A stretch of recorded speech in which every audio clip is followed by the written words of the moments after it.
అందరికీ నమస్కారము. చికెన్ అనగానే మనం ఎర్రగా మీద మనకు కలరు రెడ్ కలర్ వండితేనే అమ్మో చికెన్ ఇలా ఉంది అని అనుకుంటాం. రకరకాలు వండి టేస్ట్ చేసేయచ్చు. ఇప్పుడైతే ఒక రకం చూసేద్దాము.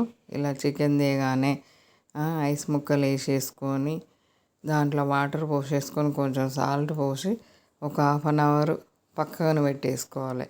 పీసు మంచిగా మెత్తగా సాఫ్ట్గా అయిపోతుంది. ఈ చికెన్ టేస్ట్ వేరే ఉంటుంది. ఇంక ఇది నానే వరకు మనము మసాలాలన్నీ రెడీ చేసేసుకోవచ్చు. ముందైతే మనము ఇది నానబెట్టుకోవాలి. టైం పడుతుంది నానడానికి. ఇలా కాజు తీసేసుకోవాలి. ఒక 5-6 చికెన్ బట్టి.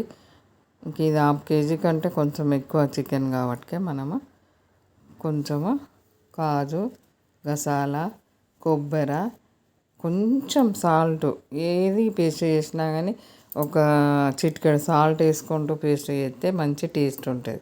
ఇంకా అది మనకు పేస్ట్ రెడీ అయిపోయింది. అది పక్కన పెట్టేసుకొని ఉల్లిపాయలు అయితే మంచిగా బ్రౌన్ కలర్ వచ్చే వరకు వేయించి తీసి పక్కన పెట్టేసుకోవాలి.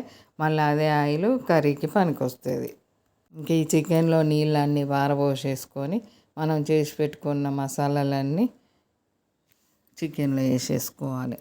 ఇలా కొత్తిమీర, పుదీనా, పచ్చిమిర్చి మంచిగా పేస్ట్ లాగా చేసేసుకోవాలి. ఇది కూడా ఉల్లిపాయలు రెడీ అయిపోయినాయి. మనకు కాజు, కొబ్బరి, గసాల పేస్ట్ రెడీ అయిపోయింది. కొత్తిమీర, పుదీనా, పచ్చిమిర్చి ఈ పేస్ట్ కూడా రెడీ చేసేసుకోవాలి. ఇంక ఇవన్నీ మనము చికెన్లో వాటర్ వంపేసుకొని ఈ పేస్ట్ రెడీ అయిన తర్వాత ఇవన్నీ వేసేసుకోవడమే. పేస్ట్ రెడీ అయిపోయింది. ఇలా కొబ్బరి, గసాల, కాజు కలిపి పేస్ట్ ఇంక ఇది వేసేసుకోవాలి. ఆనియన్ వేసేసుకోవాలి. మనకు కొత్తిమీర, పుదీనా, పచ్చిమిర్చి కలిపి పేస్ట్ వేసాం కదా, అది కూడా వేసేసుకొని ఇంకా తర్వాత పసుపు, అల్లం కూడా ఇప్పుడే ఫ్రెష్గా చేసుకోవాలి. మనము ముందు చేసి పెట్టిన దానికంటే కూడా ఫ్రెష్ అల్లం వేసుకుంటే మంచిగా ఉంటుంది. ఇంకా పసుపు వేసుకోవాలి, అల్లం వేసుకోవాలి. ఇంక ఈ కొత్తిమీర పేస్ట్ అయితే వేసేసాము. పుదీనా, కొత్తిమీర, పచ్చిమిర్చి మనకు కొంచెం ఒక ఐస్ ముక్క వేసేసి గ్రైండర్కి వేసామంటే మంచి కలర్ తోటి అలానే ఉండిపోతుంది.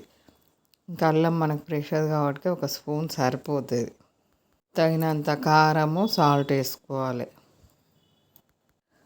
ధనియా పొడి, గరం మసాలా వేసేసుకోవాలి. ఇంక ఇప్పుడే ఒక స్పూన్ ధనియా పొడి, ఇంకా పొడి లేకుంటే ధనియాలైనా మనం పేస్ట్ చేసేటప్పుడు వేసేసుకోవచ్చు.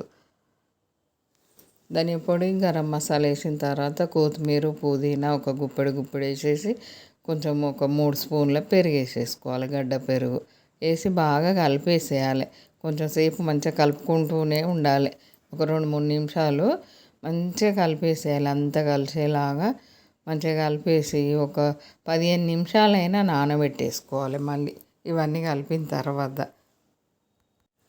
ఇక ఆయిల్ పొయ్యి మీద పెట్టేసుకొని మనం కలిపేటప్పుడే కొంచెం ఎక్కువ టైం తీసుకొని ఇలా అనుకుంటూ కలుపుకున్నా సరిపోతుంది. ఒక 5 నిమిషాలు. ఇంత చక్కటి చికెన్ రెడీ అయిపోయింది. చూస్తే ఇప్పుడే తినేలాగా ఉన్నది. వండిన కర్రీలాగా అయిపోయింది అది. ఇలా మనము కొత్తిమీర, పుదీనా ఇవన్నీ కలిపినా కానీ మసాలాలు వేసినా కానీ ఈ కర్రీ అయితే మనకు తొందరగా జీర్ణం అయిపోతుంది.